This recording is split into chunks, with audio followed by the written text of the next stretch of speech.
sometimes there's like a tit for tat. And I think this is where songwriters can kind of sneak their way into the master a little bit.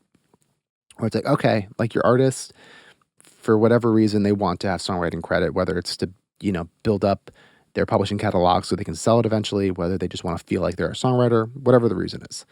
Mhm. Cool.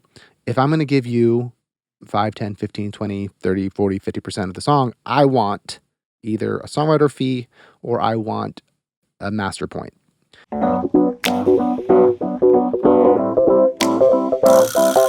What's going on? Welcome to the New Music Business. I'm your host, Ari Herstand, author of How to Make It in the New Music Business. The book, 3rd edition, out now everywhere. All formats, hardcover, ebook, audiobook. You can find the book.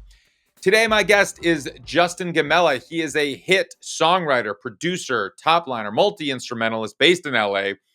His songwriting and production can be heard on records from Bella Poarch's hit single "Build a Bitch" to songs with Benson Boone, Lennon Stella, Ash, Salem Elise, Steve Aoki. He was a vocal producer for FINNEAS, his album Optimist, on and on and on. He has over 1 billion streams across the songs he's written, over 100 cuts that have officially been released of songs that he has written. He's a professional songwriter. He's what we call a working class songwriter, a pop songwriter. So if you're interested in pop songwriting, how professional songwriters work, this is definitely the episode for you. We talk everything from how songwriters get paid, how publishing works, the controversial practice of artists who didn't have a hand in writing the song getting songwriter credit. But then we also discuss the flip side of that, how songwriters are now actually getting some master points and what all that means. And so we dive deep in how songwriting has evolved. He's been a professional songwriter for over 10 years and how it has evolved in just that time period, essentially, in this streaming era. And then, of course, at the end, we talk about AI, all things AI, how he uses AI as a professional songwriter and producer, and where these ethical lines are, and how we can be thinking about AI in the music industry as a whole, how the DSPs and Spotify and all of this should be thinking about the use of AI. As the news of the day right now is that there is a song that is trending right now. It is a top 10 trending song on TikTok that is completely AI. It is made 100% by AI. And the creator admitted that. The company, I don't remember if it was Suno or Udio, was one of those. Yeah, it was like a click of a button. They pressed one button and then popped the song onto TikTok. It has hundreds of thousands of creates right now, and there's no songwriters for this song. And there's no musicians or producers. There's literally a person that went to Udio and clicked create and typed in a few prompts, and boom, there we are. That is our industry right now. It's pretty wild. So yeah, we're gonna need to find some massive protections and safeguards very soon, and it is on the onus of everybody right now. The labels of the DSPs, Spotify, Apple Music, songwriters, the advocacy communities, all of that, to take this seriously, because it's not going away. We just have to put up safeguards and understand as a community, as a music community, what is acceptable and what is not. And if we want human songwriters and human musicians and human producers in the future to continue to make a living, then we got to address this. Otherwise, it's just going to be robots. So we get into all of that. And we both proposed some solutions of what we thought, how we as an industry could address that. Speaking of advocacy, Justin is also an active member in SONA, Songwriters of North America, the advocacy organization, which I am also an active member, and I'm on the advisory board of SONA, the organization SONA. That's actually how Justin and I originally met, was in a SONA meeting. So check out that organization. It's a great Songwriters of North America. It's a great advocacy organization for songwriters. On behalf of songwriters, it's not representing, this organization does not represent publishers. It represents songwriters. There's a big difference, different intentions. You can find Justin on all the socials. Check out he's also the host. I should mention this. He's the host of the podcast Producer Points. If you're a producer or just want to learn more about how producers work in this day and age, go check out his podcast, Producer Points. You can find that however you listen to podcasts. You can find Justin and the Producer Points podcast on all the socials. You can find all of us that make the show happen at Ari's Take on the socials. You can find me at Ari Herstand on Instagram.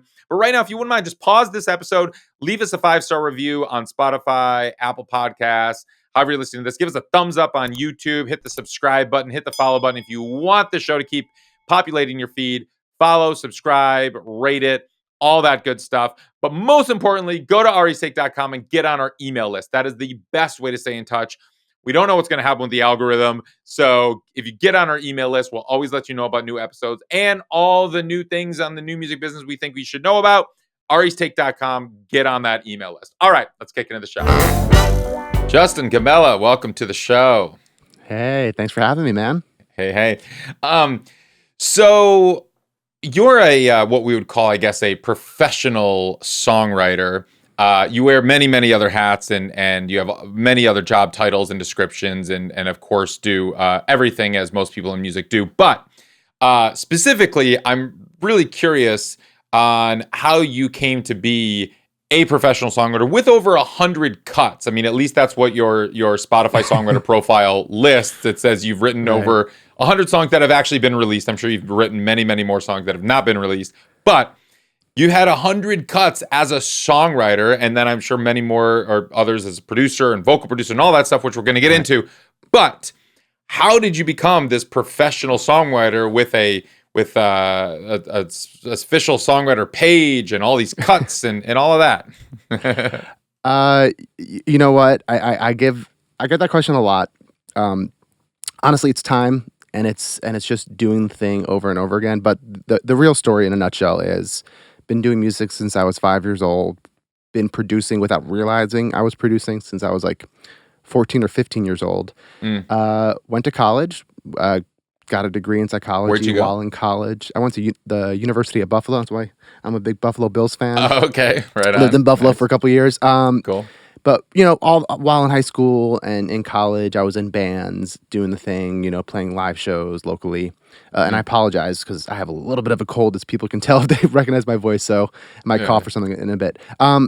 But from there, I graduated and I was working a regular job. I was working at the local Jewish community center, the after-school program. I was running it. I loved that job. And what were you doing there for it? I was running the after-school program. I'd been there for years already, and I worked doing music there with them.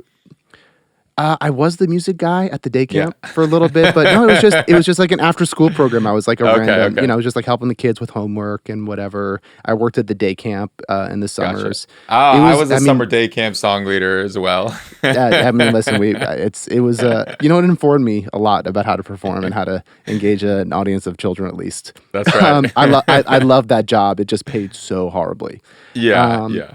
But because I'd been there for so long, I had met this guy named Aaron Bonus, and he, was more successful than me with his band. And he was like, "Hey, I have some connections in sync. We should, you're talented. We should do some stuff together." I was like, "Sure, that sounds great." So that was my music school. These sync briefs of just forcing me to do music I had never really produced. I'd always done like emo music, more band-based music, and now they were like, "We basically want you to rip off this Imagine Dragons or this Miley Cyrus song and just do something different." And so we were like, okay. So I really got my feet wet doing that. And we got a couple smaller syncs, but from that, we kind of by accident made a band called Royal Tongues. Okay. And that project just kind of by accident blew up. We put the music on SoundCloud just to do it, and it got some traction. Our manager at the time, he still never told us how, but he somehow found the music and like reached out. And we signed a publishing deal. We toured. We opened for a lot of really cool bands. And then we moved out to LA in 2015-ish.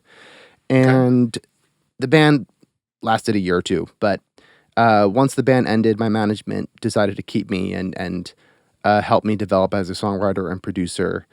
And because I already had a publishing deal, I already had such a huge foot in the door. And the strategy was, this was 2015, well, I guess 2016, 2017, EDM music was really big. And I got a lot of cuts just top lining, not as a singer. I mean, there's like a track or two that you can find that I'm singing on, but I don't like to sing. And I got a lot of cuts just as a top liner or vocal producer. And then I would always try and sneak some production stuff in that I knew that they couldn't recreate to get production credits and just kind of get my wallet a little bit thicker. And, almost 10 years later, we're here doing music full time, thankfully. Yeah. Amazing. So this publishing deal, and I'm curious because I don't think many people know what that is. And I think a lot of people have familiarity with what a record deal is. but maybe not a publishing deal. Can you just break down what a publishing deal is and yeah. Yeah, I mean, there's two main different types of traditional publishing deals. There's a co-pub Okay. and there's admin deals. And a co-pub deal is you as a songwriter, not as an artist or anything else, as a songwriter are signing to a publishing company and they're representing your copyrights. And you're basically saying, hey, you give me an advance for X amount of dollars and you will now represent my copyrights. And they will take 50% of the publishing, not none of your writer share. So sometimes people forget about it. But like in total, like what ASCAP is collecting, it's around like you're keeping 75% if you look at it in a certain way, not always.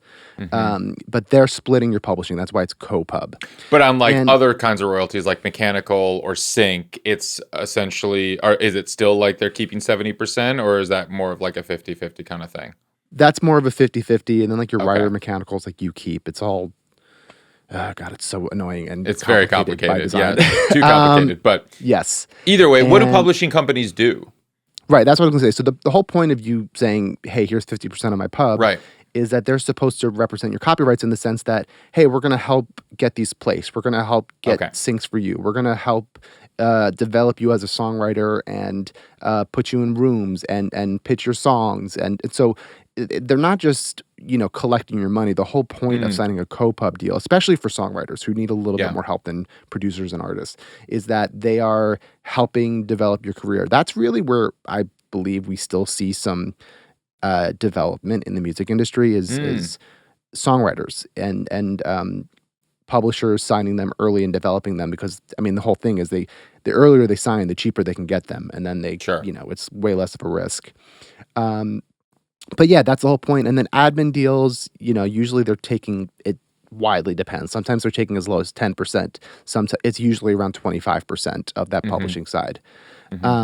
And their job is pretty much just to help you collect royalties.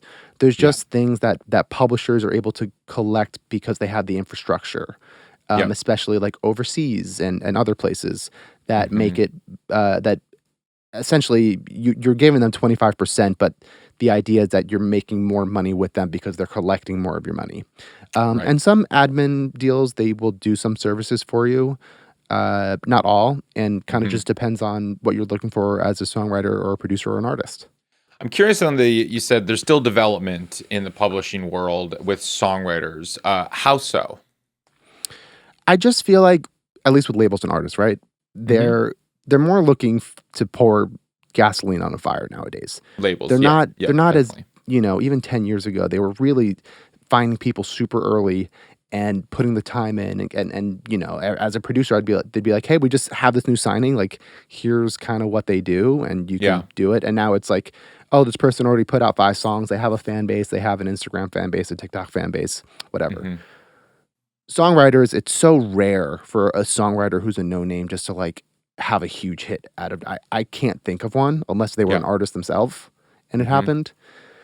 So songwriters, they usually need a publisher to help them push their songs or for pitch or get them into rooms. Producers, not as much because I can work and develop an artist myself. I can everything's in house, right? Songwriters, they usually still need a producer or someone to do the thing with them. So yeah, that's what I'm saying. Like, if we're speaking actual numbers, right? Like a publisher can sign, the next, let's say Amy Allen. For your listeners who may not know, Amy Allen is probably the most successful songwriter the last couple of years, right? They can sign her, and she was signed like 10 years ago, I believe. I forget to whom, but they signed her super young and developed her for years. And that's what they're kind of looking for. They're like, cool, I can sign this young songwriter and I can give them anywhere, from a $30,000 to maybe $150,000, depending on how, hot of a songwriter they think you are. And as opposed to, all right, like now you have a hit and now to sign you, it's going to cost us, bigger 6 figures, maybe even 7. But they also only do that when they know the song is making X amount. They can usually like figure that math out pretty easily. If it's a huge hit, they're like, all right, it's not that big of a risk. Yeah. But it's good for them to. So that's what I mean. And like I see songwriters that they get signed really early, and it takes them years to even be like recognized or have something come out. Yeah. And so what's happening during that time, during those years where the publisher is sticking with them? And I'm curious kind of like how a publishing deal works in terms of like what is the term? Does it work? Because on label deals, it's like on albums, and it's like, we have one album firm and three options, or maybe it's just a single firm and maybe a EP, maybe not, that's understood. But on the publishing side, is it based on years? Is it based on how many songs they turn in? Like, how does that all work in terms of how long they're working together? And yeah. Yeah, it's changed a ton since Okay. the advent of streaming. Okay. And basically years ago, like when I first signed, I was in a thing called an MRDC, whatever. I don't even remember what it is, because it was basically what that is how many songs get released. It extends your option, right? By reputable, Okay. not just like random things, but it has to be like major label releases. Got it. Oh. And right. And those have really gone away. I don't know anyone that's signing a publishing deal that have those in there. Thank God. They were really bad. They were better when it was easier to get more like album cuts, but now we live in such a single world. It's Yeah. not the thing. So now it's usually fiscally based around your advance, and then you have options. It's usually every 2 or 3 years. And that's why a lot of people are weary of like signing big publishing deals young, because if you don't pay back that advance, they can just choose to keep you in the deal for years and years and years. And it's also their option, right? So let's say, you did really well and you paid back your advance within the first 3 years in the option. It's like their option to retake you and like keep you going. So that's Gotcha. it's all money based now, which I do think is better. I think it's a much more fair term than just like these things where it's like, well, you got X amount of cuts. It's like, yeah, but I got one song that made everyone $5 million, and now I'm stuck with you because I didn't release 15. Like, Right. it's better for Okay. songwriters. That makes sense. And how do professional songwriters make money? It seems like a very basic question, but you alluded to it a little bit, is we're in such a singles economy and there aren't really album cuts. Whereas like historically, if you got a cut on a hit album, even if it wasn't the hit song, you're still making that mechanical royalty, which, at this day and age in 2025, it's 12.7 cents is what you would make for every record sold. So if you had This is again for a listener, it's physical copies too, physical or even like or iTunes download sales or as well. downloads. Yes, Right. but so that's like, in the CD era, there was like track 3 was the hit single that everybody bought the CD for $18 to listen to. But if you had track 8 on it, you're still getting 12.7 cents if you're the only songwriter on that song. Every single CD. So if they sold like, 20 million CDs or something insane, you multiply that by like 12.7 cents. You're making okay, even if it wasn't a hit song or whatever, right? That's exactly what it is. Yeah. You could be a songwriter that didn't have a hit necessarily, but you're getting like album cuts that maybe fans love, and you were making, a good, and this is in the 90s where 5 figures is a lot different than, 5 figures today. But you're making 5-6 figures and you're living a really nice, like upper middle class lifestyle. Making money today for songwriters is infinitely harder with streaming. It pays, so little. If my memory going off the top of my head, I think it's like now, since we got the rates raised a couple of years ago, it's 800 or 900 per million streams on the publishing and writing side, but then that's split amongst all of the writers and all of the publishers. So it obviously depends on how much of a percentage of the song you have, right? And let's just say in the pop world, it's on average like anywhere from 3 to 5 writers. You're looking at 20% of the song, but then you're splitting that 10%. So the numbers start to go down a lot really, really, really quickly. Right. And it's why, songwriters are now pushing to get master points. And really quick for your listeners, you get paid on publishing and master. Master is the physical recording of that, and then the publishing is like the song writing where you can like actually write it down, right? And the master gets a lot more money. Usually it's around like $3,500, $4,000 per million stream. Yeah, it's almost like it's a loose calculation. About 80% of all the money that's made from streaming is going to the master rights holder. So that's a sound recording. Typically, that's a label or the artist if there is no label. And then about 20% of the money or so, and this is loose, is going to the publishing, publishing entities. So that's the songwriters and the publishing company. So yeah, it's heavily weighted that the majority of that money is going to the master rights holders for the sound recording side. So when you're talking about songwriters are pushing to get some points, that means points on the master, so they can get a little bit of those master royalties, because there's so much more money that's paid for streaming for the master for the sound recording than there is on the publishing side. Yeah, correct. And so, how do songwriters make money? There's no easy answer. It's tough. I know plenty of songwriters who, you would look at their credits and you're like, oh wow, this person has hundreds of millions of streams, and then you're like, oh, but they're working a part-time job still.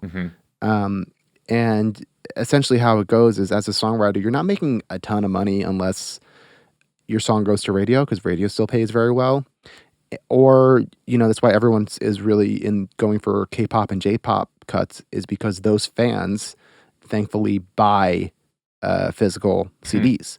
Wow. And so that's what we're saying, where it's like you can get an album cut, but now that album sold 1 million copies in Japan, and now you're talking about 5 figures as a songwriter that you can put to the side. You said radio still pays very well. How so? I mean, I don't know the exact numbers off my head. I know it's such a, depending on where you are in the charts. But God, and I should know these numbers by heart, but I don't. But you're talking, if you have like a top 10 hit, right? Radio airplay, you're getting, as a songwriter, you can be making, I forget the numbers, but it's like you're making like $1 million a year, if not more. Wow. As opposed to you have the top 10 song on Spotify and it never went to radio, which happens all the time. Yeah. And you're talking about 5, potentially 6 figures if you're lucky. And to clarify where you're getting paid in radio when it goes, and why there's such a difference there, because I think just somebody on the outside is like, well, what's the difference? Top 10 on Spotify, top 10 on radio. What's the difference there? Why is radio paying and Spotify's not? Is that a Spotify thing? Is that where's the money flowing, and where's that money come from? Yeah, it's how Congress has decided to mandate payouts, where radio, God, the numbers is just, most of the money, the vast majority of money on radio is actually going to songwriters. It's not going to the master. It's right. Well, so on terrestrial radio, doesn't pay anything to the master rights holders. So it's we were talking about this 80-20 split or whatever.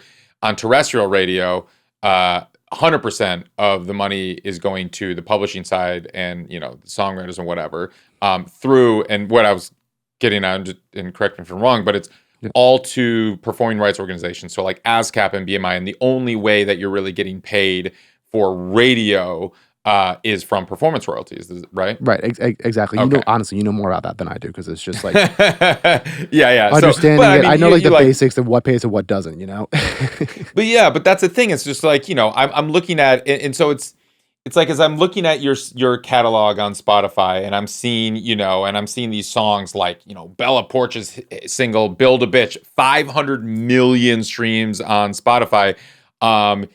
Did that song hit radio? Was that a radio hit? It did very little radio. For various reasons, and I can't get into it too much, they chose not to push it to radio. Okay. Which sucked. Hearing that, just being oh, so I just don't get 6 or 7 figures now. That sucks. Right. Because for your listeners, radio campaigns cost money, and so usually, if without getting too specific, if a label is choosing not to push something to radio, even though it was getting some radio airplay completely organically, it's usually because they need something from the artist or from other things that are going on, because it costs them 6 figures to just push the song to radio. Right. And whatever. So, that's why only certain amount of songs are getting pushed to radio, because it's a big investment for labels. It really is to do that. And as much as I have a distaste for labels, I understand that argument. It's, money is money at the end of the day. I'm curious. I mean, can you say bitch on the radio? Maybe No, that was part of it. it was on radio. It was Build a Babe. We had a radio edit ready to go. Build a babe. Aha. Yes. Okay, got it. Yeah, That we makes had sense. we had a whole radio edit. So yeah, and like I said, it did get some radio airplay. Yeah. Not a ton. So let's talk about like the writing process a bit. So on that song, Build a Bitch, Build a Babe, whatever. There's 1, 2, 3, 4, 5, 6 songwriters listed on that. Talk about how were there like 6 of you in a room going in a circle being like, okay, like how, writing this song, and one of you's got a laptop, one of you's got a computer. Like paint the picture for me for how like a songwriting session works for, this was released on a major label for like the, major label artists like this. How does that work? I mean, listen, every song is going to be different, right? Sometimes there Okay. are 6 or 7 people in a room, and because you're at a camp, and I love those type of writing sessions where you're at a camp. There's 2 or 3 producers in a room, a couple writers, we're all just vibing, doing whatever, and Yeah. that's why sometimes you get that many people on a song, and it's awesome. Okay. A song like this, it started in a much smaller room. It was actually done on Zoom, and because it was during COVID, actually, we wrote it. Okay. Gosh. During COVID. And I don't give any F's anymore. Like this is, it was written with me, David Arkwright, and Salem, and we actually were writing it with Salem in mind. And whenever I write with those guys, I always like to have a perspective. I'm like, even if like it's not for you, like let's pretend it's for you, because I think it's important for a song to have that like perspective of like I would or wouldn't say this, and it just keeps it. I think you just get better songs like that. Mm-hmm. We wrote the song and it was like mostly done, and Salem was like, I don't know, it doesn't really feel like it's for me. Let's like pitch it around. And her manager knew Bella's team, and basically Bella then worked on it and did some additional writing and produced a more produced version of my version with Ely and Suburban. So that's why there's like so many writers on there. Yeah. It was kind of done in like 2 separate bits. And that's a very usual major label kind of construct where it's like, especially for the pitch world, where it's like, okay, I'm pitching my song out, and then the artist has their team that they work on it with. And so basically I was very hands off. Like once we showed it to them, she worked with Ely and Suburban and like did their thing and made it the song it was. They made a lot of really good choices that I wouldn't have thought to have done. They sped it up, which was genius, things like that. The song changes. Yeah. So, right, because in an initial songwriting session, like you're essentially producing it out. I'm assuming you're what they call like the driver in a session. Are you the one like at the computer typically, but you're also a top liner? How does that work? Yeah, I'm like I don't want to say I'm a unique case, but I'm not. It's hard for sometimes people to like place me in sessions because they're like, "What do you do?" And because I don't like to cut a vocal, even though I can sing. So it's like whenever I'm doing a session, I'm like, please have a singer in there, because me cutting a vocal is just going to sound like a whiny emo song, and no one wants that. But when I'm writing, my process is I'm super, super involved in the top line. I do think I'm a better top liner than I am a producer. That's just my own valuation of myself. Yeah. And so because I like to be so involved, like, Build a Bitch is a good example of like, I just kind of had that like first little riff ready to go. Not ready to go, but like I came up with it, and then we started like writing the top line, and then that was basically playing, and then we all kind of collabed on the top line. And that's and then I produced it out a little bit more like after the session. I don't like to produce out a record so much because of how I like to work, and because I like to be so involved in the top line. And to me, top line is king, queen, whatever you want to call it. If that top line is not up to par, then I have honestly no interest in producing it out anyway. So, I want to make sure that I'm doing my best to make sure it's as good as can be.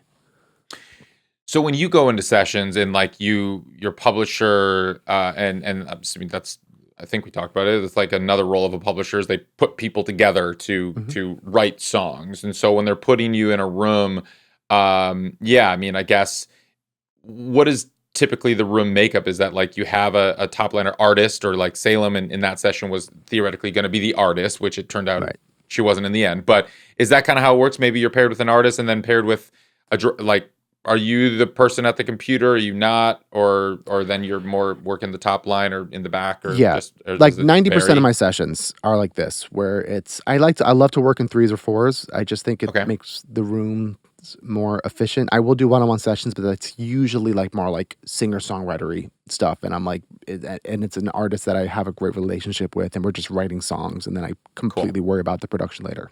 Sure. Typically for me, it's like I say, it's like I'm here. This is behind me is like all my gear, and then behind over here is like couches and stuff. And usually, what I'm doing is, like I said, like I'm either here making a kind of a very rough sketch, and then Mhm. I'm turned around and I'm with the songwriters, or Gotcha. sometimes I don't even start a sketch and I'm just over there with the guitar, and we're just Mm, writing a song. cool. And so, like let's say I'm with an artist, it's usually me, an artist, a top liner, and then maybe another top liner. Or Mhm. for pitch, it's me and two other top liners, or a fourth. Or lately, I've been doing a lot of like co-pros where, um, because I'm old and cranky and have kids, I try and have them to come to my studio so I don't have to travel too much. But I have Yeah. my studio is set up where another producer can kind of just come in and just with one USB-C, they're in my system, and I Gotcha. try and make it as easy as possible. Mhm. And they're kind of more like building up the beat, and I'm kind of, this is honestly my favorite way to work, is they're there building up the beat, and I'm kind of like throwing ideas at them, and I go back and forth between the production and the top line. That's my Mm, honestly my favorite way to work, but cool. it doesn't always happen.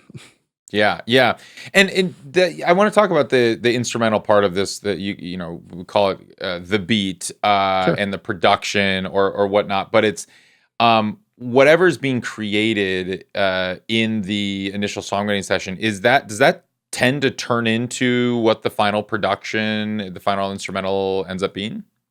A lot of the time, but I'm also not afraid to ever like rip everything down and just Mm, build it back up after. okay, yeah, But there is something, you're reacting to certain sounds for a reason mm, in a session, and when mm, I'm making a part or I'm playing a sound, it's like there was a reason why, and so I usually, unless it's causing a huge problem, I usually try and like keep it to that core. Most of my productions, it's like there's always something, at least the main thing from that first day one thing, and then I'm kind of building around it. But my main yeah, focus as a producer is I'm always building around the vocal. I don't if something is fighting the vocal, it goes away. The vocal, mm, I'm like a very vocal first kind of producer, songwriter first producer. So yeah, that's what makes, hits every decision. yeah, and I see that you have like vocal producer is kind of part of your job description, job Mhm. title, and you have a whole list of credits of vocal production. I mean, Phineas, you listed as a vocal producer on Phineas's album Optimist. What is a vocal producer? What does that even mean? Um, I think it's something that's come up more in the last like 10, 15 years, Okay, because there was beginning to be this separation, um, with more laptops, and we'll call them classically like beat makers, where it's like you okay, have beat makers and you have top liners. And for a while they were like completely separate. For so long, top liners were writing over like pre-done beats. mm, And I think what happened is a lot of those beat makers, this is my theory. I don't know if it's true, just theory. A lot of those beat makers are so good at making beats. They're so good at making a kick hit. They're so good at making, whatever hit. But they never work with vocals. They didn't come up in a world of doing vocals. So they have no idea how to do it. They don't know how to engineer a vocal. They don't know how to, comp and tune. They don't know how to give direction. It's just because they didn't have that mm, practice. Me, mm-hmm, I was always working with vocals because I was a singer. I was in bands. I never only did beats. I always worked around a song. mm, And honestly, I didn't have the best voice, so that's how I got good at like comping and tuning. I had to make myself sound good. Um, but so basically what ends up happening is a lot of the times, like, an artist will work with a really amazing producer who just like vocals aren't their thing. They can make a vocal sound fine, but singers know how their vocals should sound. And they'll a lot of the yeah, times work with a vocal producer. And part of my job is, let's say it's a song that I didn't write, I'm just vocal producing. Is I listen to the song, I kind of like, and it's honestly like it's a little tiny bit of songwriting. Not that I should ever get publishing on it, but I'm thinking of the song and I'm thinking about emotionally what it entails. pocket wise, what should be Mm. long or short or kind of soft or, whatever. Um, and the engineering thing is honestly kind of secondary to all that. I think what makes me Mm. personally a good vocal producer is that I'm trying to get the emotion and the pocket correct. And, Mhm. I just happen to be a decent engineer, so I get that part too. And then, yeah, it's about figuring that out, working with the singer. I also help them come up with harmonies. I help them come up with a lot of the ad libs. I come up with a Cool. lot of like background vocal parts. So basically, Mm. my goal as a vocal producer is I want to hear that a cappella. And as a listener, you can still feel where things are bigger and smaller and that the song is moving and grooving just with the vocal and not having to Mhm. rely on the track. I think that's Mm. super important for pop music. Yeah. How much do you try to get, in a take from the singer versus what you feel you can kinda fix in post? I hate fix and post. There's sometimes Okay. where you just really have to. Yeah. Um, Listen, all my best vocal productions are always with the best singers, and like I don't do nearly that much. I'm kind of just like giving them my 2 cents and comping together. Every singer is obviously different, right? Like, Mhm. I do a lot of vocal productions for on this great website called Sound Better. It's a great way to keep the Mhm. bills, paid. With maybe not always the best singers, but I can get them to a place, and there it's a lot more work of like trying to figure it out and do the thing. And I really don't like the thing that like, oh, I can fix it and comp it together later. I try and get as Right. much as I can Yeah. in the room, so it makes it easier when I do have to fix things, and I just have more options available to me. And it's just having done enough reps of this that I know what to get and what I don't need, and I can Mhm. kind of as we're cutting the vocal, I'm kind of taking mental notes of like, okay, they got it here. I still need this Mm. like last word, so I'm gonna have them do that last word a couple times. So even though I'm Okay. not actually comping at that moment, I'm mentally thinking about what they have done great and what they haven't done, and making sure I get all that. Yeah. For typical pop sessions where you are vocal producing, so this is not just for the demo or it's not just the song in the room. I mean, how many takes are you typically comping from?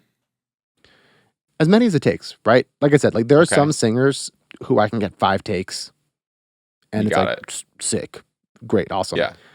It's also song dependent. Okay. It's the same singer that takes 5 takes. Sometimes we're trying to do a thing where a part of the song it's really impossible to sing, but I Mm. don't want their breaths in it because it's something about how it's affecting the pocket feels Mm. wrong. Mm. So Mhm. I have to do like a lot more takes where it's like, okay, you have to like sing this section now because I don't like that you have to breathe here because you'll pass out Mm. otherwise. Right. Um, and then Yeah. there are some people who they just they need a second to figure out the song, especially if it was a pitch song and it's Mhm. the first time they're singing it and they hear it with like this great singer or not so great singer singing it and they have to like make it their own. So sometimes it takes more than 5 takes. It takes like Mm. 20, 30, 40 takes for them to really understand it. I think unless you're trying not to tune your vocal, I think once you're going over that, it's just overkill. A lot of people Mm. love to point to this like video of Billy and Eilish and FINNEAS being like, "Look, Billy did 100 takes," and Yeah. it's like, well, Billy is really trying not to like comp her vocal. I mean, tune her. She doesn't tune her vocal, Okay. and also they release 12 songs every 3 years, Yeah. so Yeah. Yeah. Billy has the time to like go, and she also is now comping her own vocal to like go through 100 And at the takes to do time, it. their studio was Phineas's bedroom, so she could just like walk down. They could walk down the hall or Right, whatever. but even like now, I mean, it's like still studio. They're still comping in like Phineas's home studio. You know what I mean? Like Yeah. that's kind of Yeah. their workflow, and she's doing it now. So Mhm. and so people like to bring that up. I'm like, it's a different thing. Yeah. There's I see no point in doing that Right. unless you're Right. really going Right. for something specific. Yeah, no, that makes sense. You've mentioned this a couple times, pitch songs. And can you explain kind of the approach? And you've talked about a little bit, and just like the difference between when you're writing a pitch song and what that means, and versus, I guess, when the artist is in the room, and I'm assuming that's the song for the artist. Yeah, I mean, at its core, it's not too much different. I'm still trying to write the best song I can. Okay. When you're writing with an artist, they're in the room, so you kind of have to like check in with them a little bit more often. Because it's like, is that something you would say? How does this feel? But I also have conversations with artists a lot. This is kind of my approach where I'm like, listen, we're just going to write a song today. I don't care if this ends up being for you or if it's not. I think artists sometimes they get too in their head and they like stop an idea before it happens because they're like, well, I don't like that or I wouldn't say that. And it's like, I don't think you know what you would say quite yet because you might write the song and in 6 months from now, you might be feeling that and you don't even realize. And that's happened so many times. It's like Inception, right? It's like Yeah, future. this It's is like future crime. I saw this like really great John Mayer clip going around where he was like talking about, someone was asking like this basic question, like, how do you know you like something? He's like, why do I have to like it? He's like, sometimes I write something and I don't like it in that moment, and it's just because my taste like hasn't caught up yet. Right, my taste, and I was like, that's 1,000% what it is. So much of the time. So I wish I could show like every artist that clip and just be like, yo, just get out of your way, just write songs. Sometimes you go back to a song you wrote 2 years ago and be like, oh my God, I want to release this now. And that's fine. And as me as a producer, I'm like, great, now you feel it. Like, awesome. Like, let's release it. That's so wild to me because most of us, I think most artists, even songwriters, look at their old work and it's cringy to them. Whereas at the time they loved it and they're like, oh, at the time it made a lot of sense. But now it's hard to even stomach or listen to. It's like, man, I'm so much better now. But this is kind of almost the opposite, as in like challenging yourself to create something that your present self might not completely love, but your future self might, and it's pushing yourself forward more or less in that direction. Yeah, and I think I try and do it in a sense to like, not even with that aspect, it's like, you might like it soon. It's more about like, to me, it's about taking pressure off and not being so precious about everything.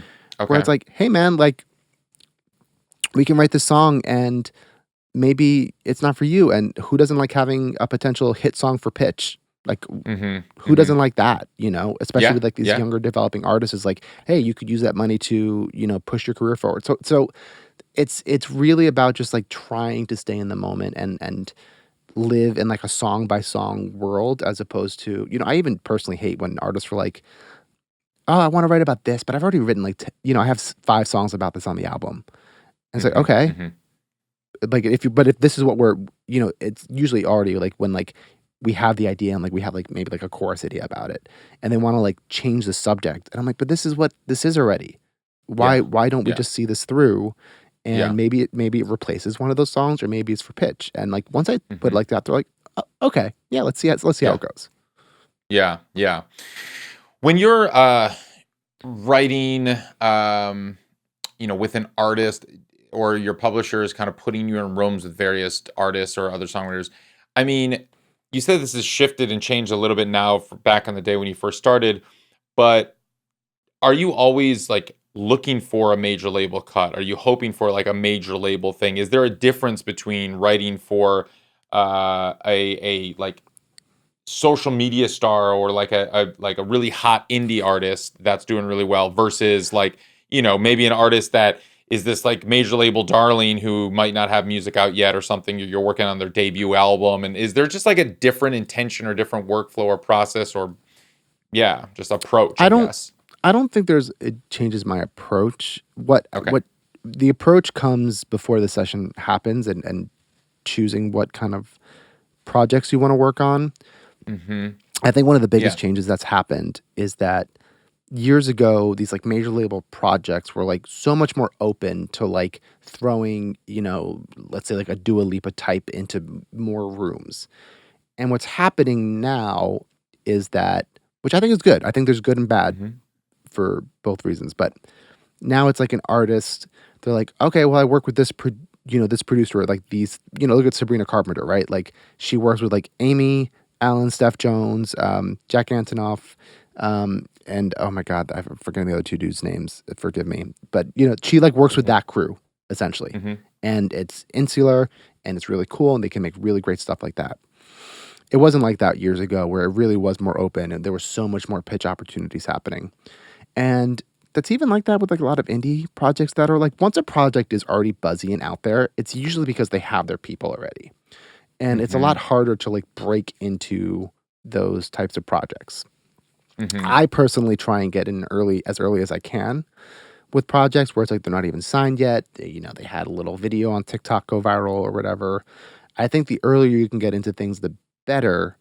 Mhm. And so you can be that producer or songwriter for that Yeah. artist and come up with them, as opposed to like try and wedge your way into like a project that's already successful, which is like it's so Mhm. hard, if not impossible, to do nowadays. It's only possible if you like happen to write a hit song and now you're a hot songwriter and it's like, okay, yeah, now you can do a day with Sabrina because she like thinks you're hot shit.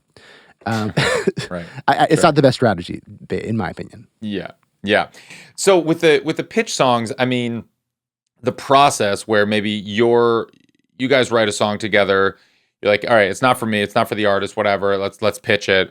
You give it to your publisher or something. It's like, hey, pitch it around, and then an artist, let's say a big star, wants to cut it or something like that.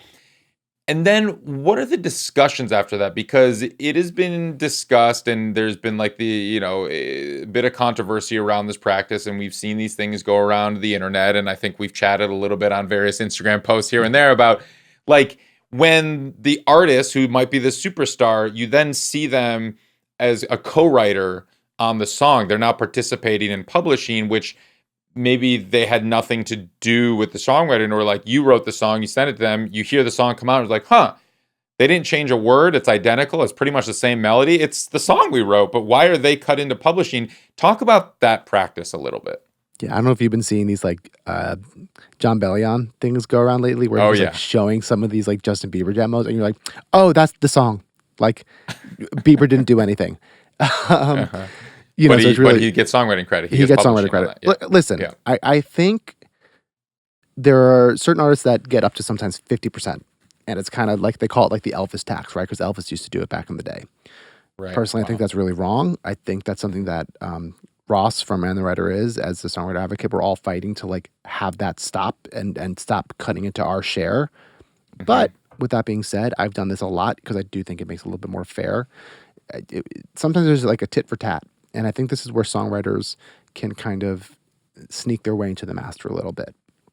Where it's like, okay, like your artist, for whatever reason, they want to have songwriting credit, whether it's to build up their publishing catalog so they can sell it eventually, whether they just want to feel like they're a songwriter, whatever the reason is. Hmm. Cool. If I'm going to give you 5, 10, 15, 20, 30, 40, 50% of the song, I want either a songwriter fee or I want a master point. Hmm. That's like really the only time I'm okay with, personally, with artists getting songwriting. That's kind of how I operate now. I'm Mm. really, adamant. I have a little bit more power, quote unquote, because I'm the producer and I'm controlling that master recording, and I can just be like, well, fuck you guys. Like, I'm not sending you anything. Right. Songwriters is a little bit harder for. I had a situation, not so much with the artist trying to get publishing that they didn't deserve because this artist wrote the song. But I think it's a good story for context. We had a song, and it was like a song that I wrote the verse to, and then I guess like without telling me, which is a whole nother thing, but the artist like brought that verse in with other people, or they just like wrote a completely separate chorus, and then like with her producer, they like combined my verse with like their pre and chorus, and it came out really awesome. And like Hmm. without doing that, the song wasn't going to come out. So I'm happy they did it. And then they came out and they were like, hey, here's the proposed splits, blah, blah, blah. And I actually am not a producer on this because they didn't use anything from my original version, which fine. Hmm. Um, and this is just me proving that I will do it as a songwriter as well, is that, hey, I can't agree to release this until the songwriters have a share of the master. Like, let me know. And then I immediately, I luckily had all the other songwriters' numbers. I was like, guys, let me know what you want to do here. I'm fine being the asshole and like putting my foot down. But if everyone else is just like wants the song to come out, I'll back down. I only care about what the other songwriters want to do. So if the Okay. other songwriters really want to just be like, hey, it's not worth the fight, we just want this cut, I will happily back off. But and anyway, in this case, that like they're like, no, let's do it. And we all kind of like spoke beforehand. I think this is how it has to go. We spoke beforehand about like, cool, we think we should get this amount of the master and see what they say. And luckily, this artist came back because she's also a songwriter who has random cuts. They were basically said like, hey, artist respects songwriters. They're a songwriter as well. We'll give you this amount of the It wasn't even a fight, and it was beautiful, and it was great. And we're all super Wow. happy with the end result there. Mm. point of the story is that as songwriters, we just have to ask for things, and I know it's scary, but the more that you can kind of like get with the other songwriters and come and negotiate as a united front, the better. That's my take. That's on great. it. Are you seeing more? Because this is a new phenomenon. I've never heard of songwriters getting master points, getting paid for. I mean, they get their publishing money, which comes in the form of mechanical royalties, performance royalties. If there's the sync, that kind of stuff, but never master royalties. That's never been a thing that songwriters have ever again. So this is this new phenomenon, and I'm curious, like, just in the 10 years or so that you've been a professional songwriter, as you've seen the tides turn, like you said, if the artist wants to take from, there's a tit for tat. They're going to take some of the publishing. I'm going to take some of your master royalties, that kind of a thing. In terms of, like, you also mentioned a songwriter fee. What is that? Is that becoming more common? Are you getting paid to show up to write for sessions, or only if the song comes out? It's not. Like, It's how not does to that write work? for sessions, right? Like I do Okay. think that should be a thing, but I think it's going to be a lot harder for publishers. I'm not publishers. Labels to Labels. bite down on. Yeah. No, it's usually once the song is coming out, you're basically just asking for like a songwriter fee to like, you can negotiate a bunch of different ways. I like to do it where it's like, hey, you're paying us for the time we spent on the song, or you're paying us for first usage. That technically, like years ago, people used to get fees for the first usage. Like that was kind of the norm. This was like a long time ago. Yeah. And yeah, it's it's just because of how the industry has changed that we need to adapt.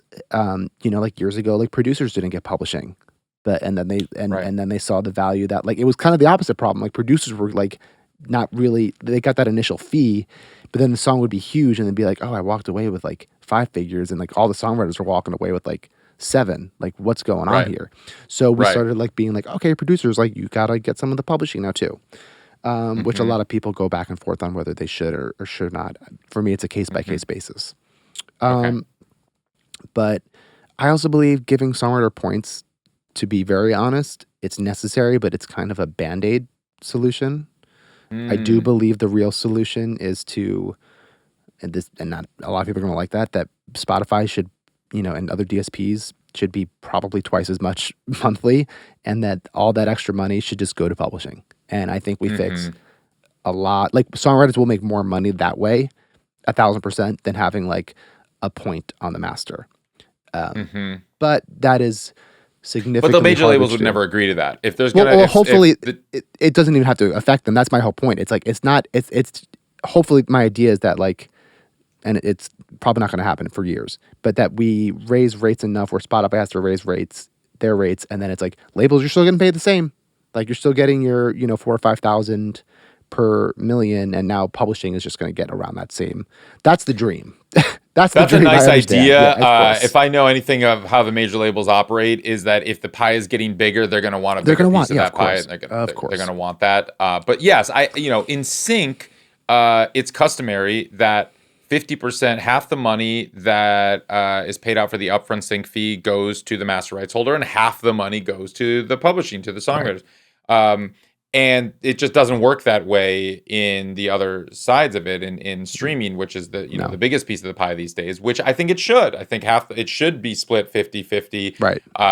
There's historical reasons why they're not, like the labels would say historically, well, we have to pay for manufacturing and we have to print and we have to, it's like, they click a button. That really they much. Click a button. Yeah. Right. So, yes. And so it's interesting how this industry is kind of evolving, and you're kind of, you are at the front end of this, as you've kind of seen this now, being a songwriter in the streaming era, where, like, you started right essentially when streaming kind of became a thing. You're seeing kind of, you had the publishing deal on the old model where it was just about number of cuts you turn in, major label cuts, whatever, songs. And then now you're a songwriter in this new era where everyone's kind of swimming in the dark here and just kind of figuring it out as we go. Yeah, I mean, listen, it's with technology, things move so much faster. We're now having AI come in, and not talk about AI too much, but I'm hoping the positive side of AI is that it will help us collect money a lot more easily, and therefore not, get more and not lose as much. Hopefully it'll help major labels. As a producer, I did a whole episode of this on my podcast about just trying to get production fees and like get paid on producer points. It takes a long time. There's so many hoops to jump through by design. And hopefully, those companies will use AI to help pay out those, and then there's the whole AI copyright thing. And that's another conversation that like now, whatever, but there's a lot. Do you use AI in the creation process at all? No, I use AI like ChatGPT in songwriting as like kind of like a super thesaurus. Okay. And it's like, I'm like, I want this word, but I need it to rhyme with this. Like, give me like a couple other words that I can maybe use.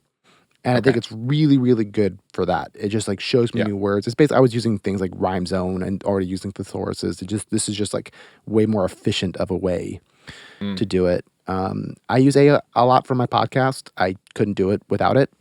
As far as how are you using AI for your podcast? Episode descriptions, social media posts. There's that Opus clip that just like pumps out clips for me. Okay. I like, and it does a pretty good job. I think so. I mean, I'm seeing the numbers go up. I mean, listen, like the podcast does not make me any money, at least yet. And I am a full-time producer. I have 2 kids. I do not have the time. And like, I would love to pay someone to do that, but I don't have the money. Like, I can't justify it. And I even have interns. I have 2 interns that help me with this. And I still need the AI to help me with a lot of this stuff. So yeah, listen, I'm one of those people that I believe AI is going to be amazing. It's also so scary. And so long story short, in the creation of music, not too much. I would love an AI tool that like I can, it's like a VST where it's like, give me a sound of a bass that does this. And like, that'd be sick. But they don't have that. There's no plugin that you can kind of, like, I remember this old plugin from way back in the day. I think it was called Beat Detective or something. And it could essentially quantize drums to you'd like pick a drummer that you liked and like their groove or pocket. Like it'd be like Questlove's drum, and you'd like just like, I want these drums to sound like Questlove, and would add like Questlove's pocket over the drums or something like that. I feel like there's got to be some AI tools that have now 15 things years like in the that future have been around for quite some time. As far as like there is this plugin right now. It's not really like right yet, called Synth GPT, that is basically trying to do what I'm saying. I think it's still maybe like a couple years away from that. Because like anything with AI, it's like it is getting harder and harder to tell. But like if you're looking at it and like, not thinking about it for a second, you can almost always tell it's AI just by how it sounds or how it feels. It's always like a little bit degraded. Something's always a little bit off about it. But there's a lot of, and then there's a lot of like utility tools that I would love AI to like help me do. It's like, bring down all my breaths with a click of a button, bring down all like, S's. They have them, but they're just like not quite there yet. But time saving things like that, which is what I think AI is going to be great at. Like, I say it in almost every single podcast. I'm just trying to get back inside, 20 feet away to go eat dinner with my kids. Like that's, if I have tools that can help me do that, great. I think, and that's the thing is like, we've gotten way past the point of, is AI good or bad, or is it ethical or unethical? That's way too complicated. It's an impossible question because right now AI is integrated into virtually everything that everybody does. You can't even search on Google without touching AI. It's like, but it's integrated into every program. Everything that we use has some form of AI. So it's not like, is it good or bad? We're past that point. It's here. It's here whether you like it or not. It's here. But like how we use it is really that is where the ethics come into play, as in like, is this an ethical way to use it? Now, simplifying your workflow, absolutely, I think it makes perfect sense. I mean, we all use it to simplify our workflows and all of that. It's like, but typing into Suno or Udio, like make a song that sounds like, like write me a hit song that sounds like Sabrina Carpenter, and it pumps it out and it sounds like a Sabrina Carpenter B-side or something like that. And then you distribute that, and then it's just like literally a person at a keyboard. All right, that's too far. And literally that there's, I don't know if you saw, there's like a song that is trending on starting to do TikTok well. right now. Yeah, Yeah. I don't even want to say it because I don't want people to look it up. But like I looked at it the other day, Yeah. like the song's at 1 million streams, which means that guy's made like $4,000 off it because The Spotify the is keyboard being person. Yeah. it's Spotify is being really horrible and not they're just choosing not to. They're not making AI music not payable, and they need to make it. Listen, if people want to But it's listen to AI impossible to music, detect that. That's the problem. it's not super impossible. There are ways to do it, and they're making technologies that are going to make it more and more easily able to do it. But like also, if it's like there's a song blowing up and we know it's AI, then Spotify should just take action and be like, nope, you don't get paid. Like it once we know it's big, like it shouldn't be. It's because it's taking money. It's all pooled, and so it's taking away money from real creators and real artists. And like that's my thing. Is like I have if people want to listen to AI music and it makes them happy, by all means, listen to AI music and like do that. Do I believe that it should be taking money away from like actual real life humans? No, absolutely not. It shouldn't. Right. No, that's a good point. And there are ways, as the system is currently set up, there's no real ways to detect it, or at least simple ways, straightforward ways. But in the workflow of distribution, that could be a point that the DSPs require the distributors to put through these checks. And if it is AI, they have to click they have to box. click it, and if they don't, there has to be punishment. Where if it says, "Hey, if this song blows up and we find out it's AI and it's not, then like you are now banned." Like there needs to be some and it's sort an of easy way to do is just put the credits in, and that's like not hard. It's just like, okay, who played what and who produced what, and if you like say that you did all of it, at some point if it blows up, you're just like, open up your Pro Tools session, open up your Ableton, like let me see that you actually did it, or whatever. I don't think we're gonna get there, but no, that's fascinating. So yeah, and I hear that, when you talk about on your Producer Points podcast, like you guys get super nerdy at times into the gear and into the plugins and session. And for the people listening right now who are producers and want to get deep into the weeds on that, I definitely highly encourage you to go listen to Producer Points because it is very fascinating and you jump around to all different topics. And it's a great listen. Thank you. I appreciate that. Yeah. So, well, Justin, this has been a very wide-ranging conversation. I appreciate you hitting all different aspects, and we could keep going. But I have one final question that I ask everyone who comes on the show, and that is, what does it mean to you to make it in the new music business? Honestly, I always tell myself, especially now that I have kids, that my goal is if I'm making music and it's helping me pay the bills and I'm not doing anything else, then I think you've made it in the new music business, right? You've made it in the music industry. And you feel fulfilled. That's such a big thing too. I mentioned earlier, I started out with Sync when I was making money from that for the first time. Like not much. It was just like kind of maybe paid a month's rent every now and then. I was so happy. I was so stoked. And then when I was in the band and and that was my full-time job, I was so stoked, but then the band stopped and then I had to work a part-time job again. And I was a little less stoked, but, and now that I've been, 7-8 years, I've been doing this full time. And that to me is what's amazing. There's so many different ways you can do it. You can do it as traditional pop producer. You can do it as a content creator. You can do it as a podcaster, however you want to do it. And it makes you happy. That's the goal. That's the end. That's the end game, really. Justin Gammella, thank you so much. That was great. Thanks, Ari. All right, you have a good one, buddy. Today's episode was edited by Ari Davids with music by Grassroots District and produced by all the great people at Ari's Take.